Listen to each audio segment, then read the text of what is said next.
right in. Oh, George, we've got company.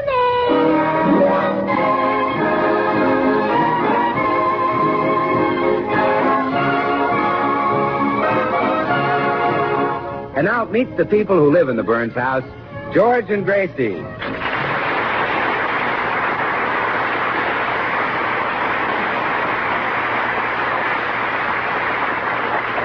With apologies to Longfellow's Children's Hour, the situation at the Byrds' today might best be described as follows. Between the 1st and the 15th, when the bills are beginning to tower, comes a pause in the month's occupation that is known as the Please Remit Hour. And I hear from the Byrns' cottage the scream of an agonized gent as George perceives with horror the money that Gracie has spent. You bought another new nightgown? Yes, dear. But you don't need it.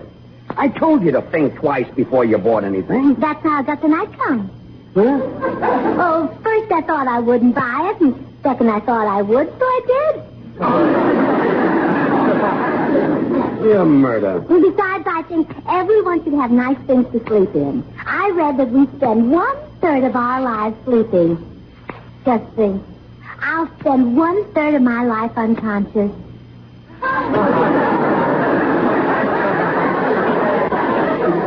You've already used up your quota.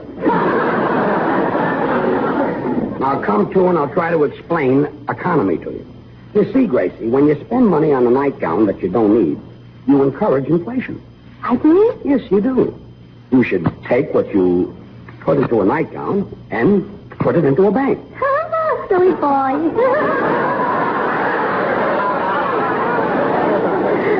Well, let's get back to the bills. Now, you can economize if you worry about... Come in. Howdy, little lady. Hello, Mr. Judson. Howdy, little man. Hiya, Jay. Say, does your wife spend a lot of money on things like nightgowns? No, she don't, little man. You see, down home, folks just practically don't sleep none at all. Why not? Well, once you've seen Texas, you never want to close your eyes. Well, Gracie spends money like water. I wish I had $33 million like you got. Well, now, that's $34 million. Something happened? Yeah. We had a little hard luck down home. Trouble again. Yep. The folks was playing a game of cards out in the backyard, and my wife was keeping score. She dropped the pencil, the point stuck in the ground, and up come another darned Orwell. You call that hard luck? Got grease all over the 6 of clubs. Oh, that is tough. I wish I had just one of your oil wells. Well, now, little man, I'll just make you a proposition. My sister Judy is arriving from Texas today, and she's looking for a man. You mean a husband? Yes, ma'am. And if you was to find the husband she's looking for, I'd just up and give you oil well. You mean it? A Texas oil well? Yep. Well, that's nice of you, Mr. Judson, but I don't know what we'd do with it. We have so little closet space.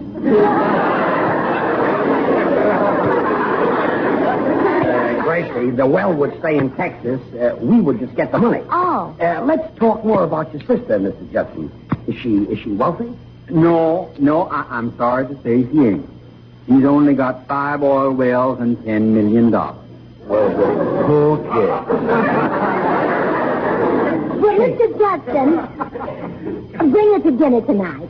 We'll find that husband for her. Yeah, when people find out she's swimming in oil, we'll have plenty of help. Well, I hope it won't take too long. Judy hates to be away from the ranch. She's always riding and skinning mules and lassoing steers. All right, she's a regular tomboy.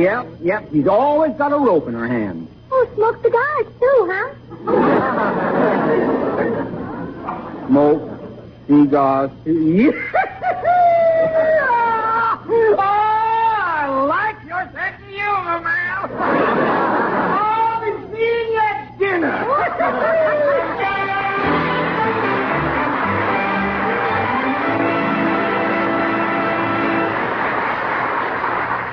So, that's why I rushed right over to see you, Meredith. Do you think you'd like to marry Mr. Judson, sister?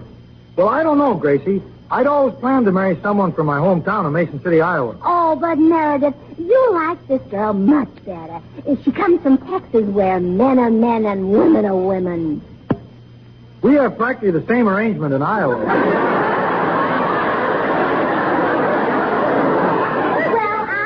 I mean, she's the athletic, outdoor ranch type girl. I can just see her featured in those smart cosmetic ads before your wedding. She's lovely. She's engaged. She spins mules. You do make her sound attractive. Oh, she is. And she's swimming in oil. Really? Mm-hmm. I better have her dry cleaned before the ceremony. Yeah. If you don't, she'll be too slippery to carry over the threshold. Exactly. Well, now, Gracie, when can I meet Miss... Judy Judson. Be at our house for dinner at 6 o'clock. And Meredith, try to make a good impression on her. Very well. Instead of my regular dinner clothes, I'll wear white tie and cowboy boots. Oh, look, now, those Texans are very conservative, Meredith. You'd better wear more than that.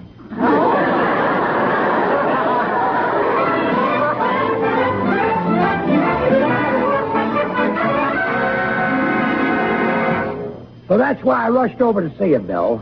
Do you think that you'd like to marry Mr. Judson's sister? Are you kidding, George? I'll never get married.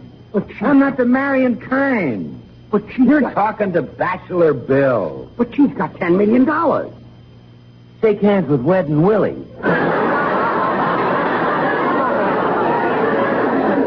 Change your mind, huh, Willie? Well, this is different, George. This is love. Well, do you hate money? Hey, she's really got a bundle, huh? She's swimming in oil. Well, I'm going to dive right in with her.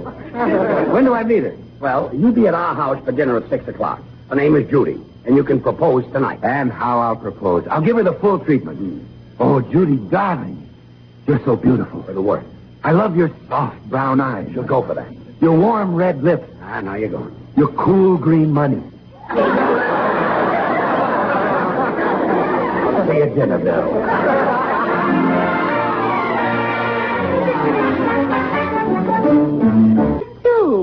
I'll bet if we stand them up together and let Judy choose, she'll pick Meredith.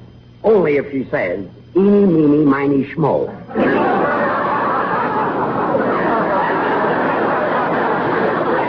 I just thought of something. No matter which one Judy likes, we get the oil well. We can't lose. Oh, but that's right. They're both our candidates. Sure. You start getting dinner ready. I'll run down to the cigar store and get some smoke. Oh, George, not those awful 2 for a nickel Perfecto Royales. Please. It's a fine little cigar. Besides, I'll need some for dinner. Guests will be dropping over. They will if they smoke those. I'll see you later.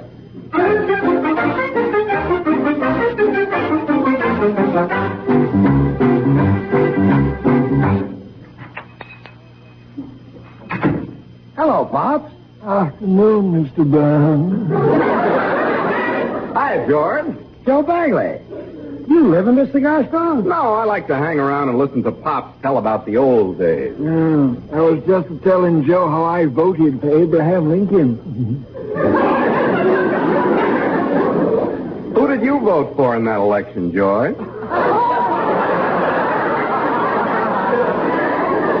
Stop with the clowning. Let me have some cigars, Pops. Oh, surely.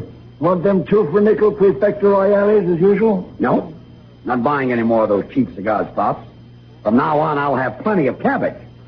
Oh, going to make your own cigar. I mean, I'll have plenty of money. Oh. Oh, yeah, that's what the cabbage meant. Well, now, if you're through buying these Perfecto Royales, I'll take them back to the storeroom. Don't want them smelling up the showcase. Excuse me. What's all this about you having plenty of money, George? Well, Joe, I've arranged a wedding. And when that wedding is over, I'm going to retire and never do another lick of work. That's what you did after your last wedding. It's not my wedding. You see, Mr. Judson's kid sister is coming up here to find a husband. If Gracie and I find the man she wants, Judson will give us an oil well. Wow. Yes, sir, and we can't miss. We got Meredith Wilson and Goodwin lined up for the kid. Yeah, say, Joe, would you like to come to dinner tonight to see which one she chooses? Well, let me call and see if I can make it. Excuse me, I'll step into the phone booth. Okay, sure.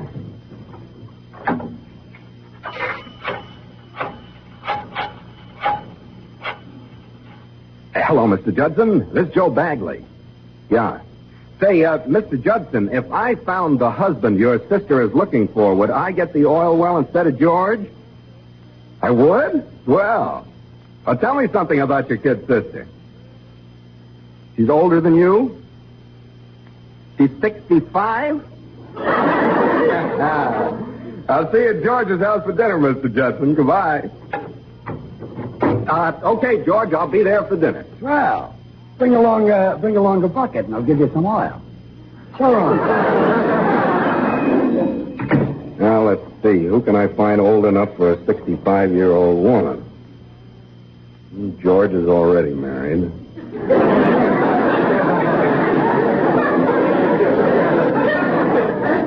There must be someone else. Talking to yourself, Joe? Pop! Joe, my man, how would you like to go to dinner with me tonight and meet a lovely lady, 65 years old? Joe, you know I don't like to rob the cradle. No, but Pop, you'll love her. She's from Texas. In that case, we'll go. I like them Texas women. That's well. But Joe, remember, she's a Southerner. Don't you tell her I voted for Mr. Lincoln. It's a deal.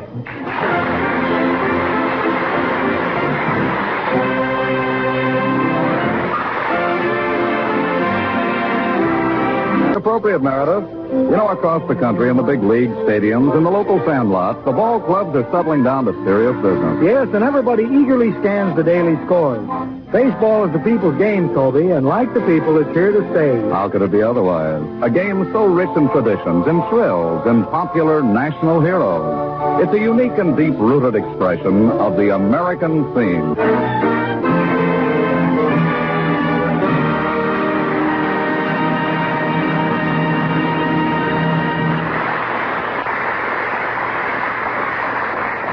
Isn't it wonderful, George? After tonight, you have an oil well. Your Judson's sister is bound to marry one of my candidates, either Meredith or Bill.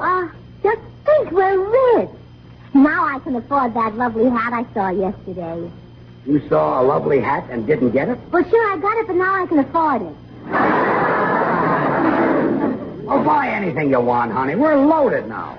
Have you got the dinner all planned? Mm-hmm. Oh, but help me arrange the seating. Now, I thought that I'd put Mr. Judson at the head of the table. Good. Then put Bill Goodwin on his right hand and Meredith Wilson on his left. What'll the poor man eat with? His spurs. And, honey, seat Joe Bagley across the table from me tonight. I want to see the look on his face when Judson gives me that oil well.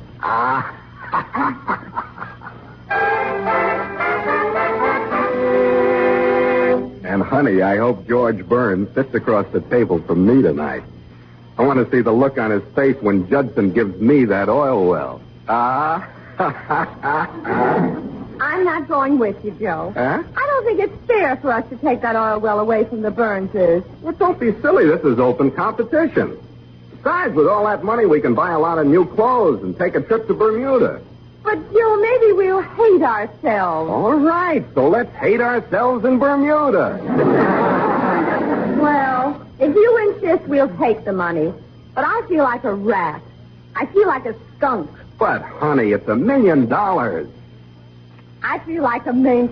Bring me one.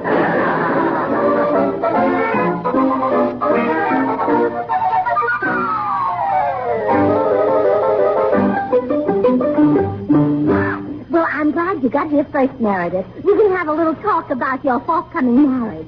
Now, are you all ready to go through with it? Yes, Gracie. As you can see, I brought along my flute to play the wedding march. Can you play the flute and get married at the same time? Oh, yes. I've been practicing. Listen. I do. See? I pledged my troth without missing a beat. Oh, Meredith, Patrilla will be proud of you. Thank you. Now, I'll tell you how to make a good impression on Miss Judson. Proceed. I am a god. Well, now, naturally, she's proud of being from the panhandle of Texas. So when she walks in the door, you say, Miss Judson, you sure do look like a panhandler. Sounds like an excellent suggestion. And we want to give the wedding a Texas flavor, so after the ceremony, close your eyes. What for? Well, instead of throwing rice at you, I'm going to squirt you with an oil can. I will be prepared. And now we come to the more intimate part of this discussion. Do you plan to have children? If necessary, but I'd rather my wife had them.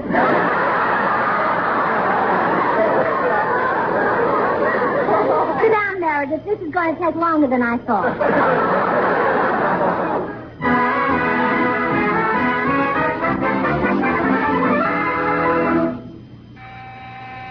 Come in. Well, here I am, George. Where's the girl I'm going to marry? Where's my finance? Bill, Miss Judson is your fiancée. With $10 million, she's my finance. Of course, it'll come out even, George. When she gets me, she'll get $10 million worth of charm and personality. I'm glad you're marrying for money, Bill.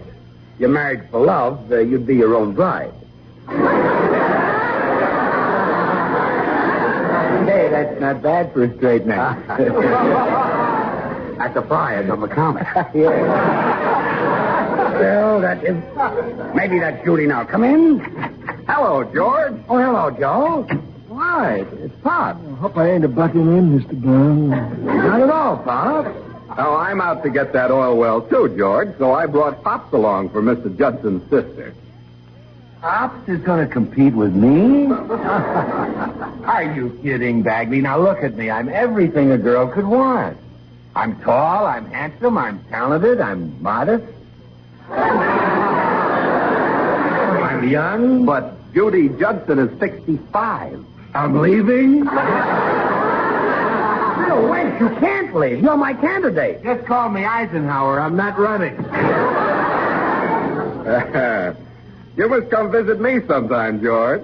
Bring along a bucket and I'll give you some oil. Well, George, I have Meredith all ready to take the lead. Oh, hello, Joe. Hello, Gracie. And Pop. Oh, how nice to see you. Thank you, Mom. When Joe told me it was a party, I come a-running. I dearly love a good shindig. Ah, well, then you must dance with George. He'll really dig your chin. Well, now, let's all go into the living room and drink a toast to our oil well. Gracie, Yes, dear? we can kiss our oil well goodbye. Oh, dear, that's so messy. Let's just drink a toast to it. I mean, Joe Bagley is going to get it. He found out that Judy Judson is 65 years old. 65? Yes. And he's persuaded Pops here to marry her. That's right. Marry you? Joe, you didn't say nothing about marriage. Where's my hat? Hanging from that string on your lapel. I'm a-leaving. I'm too young to get married. I ain't sowed my wild oats yet. Attaboy, Pops. You think I want to get married and raise a big bunch of kids? Not me. I'm out strictly for laughs. Why, that old playboy. Hey, Pops, come back here. Pop! Oh, George, we're ripped again. The only one left is Meredith, and he's our candidate. Yeah, I get... Wait a minute. Not even Meredith is dumb enough to marry someone 30 years older than he is. Oh. Well, maybe we can be talked into it. I was. Huh? He's in the den. Now, you wait here.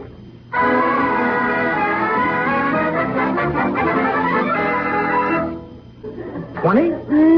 Just a teeny bit older. Well, how old should she be? 65.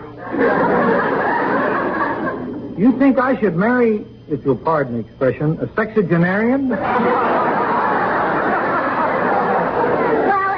Well, it doesn't matter how she votes as long as she's 65. Well, I meant that 65 seems a bit elderly for my blushing bride. I'm afraid we won't have the same interest. By the time I'm 70, she'll be 100. By the time I'm 100, she'll be 130. Well, and then you'll have the same interest. That's true. But what about now? Oh, an old wife has lots of advantages now, too. Now, look, do you like walnuts? Oh, yes, I'm quite fond of them. Well, you could crack them under your wife's rocking chair. By Jove, that's right. And age removes those little jealous doubts. Now, if the young wife panted at a Charles Boyer movie, you'd think that she preferred Boyer to you. But if a 65-year-old wife panted? You'd know it was asthma. Those are convincing arguments, all right. But, Gracie, I've always thought I'd like to marry someone like you. Oh, what's your size, something? Gracie, you mean... I'll be 73 come June. Really? Yeah, but don't tell George you think I'm 16. Well, I had no idea age could be so attractive. By the way, how old is Miss Judson? He's only 65. A little young, but I'll risk it.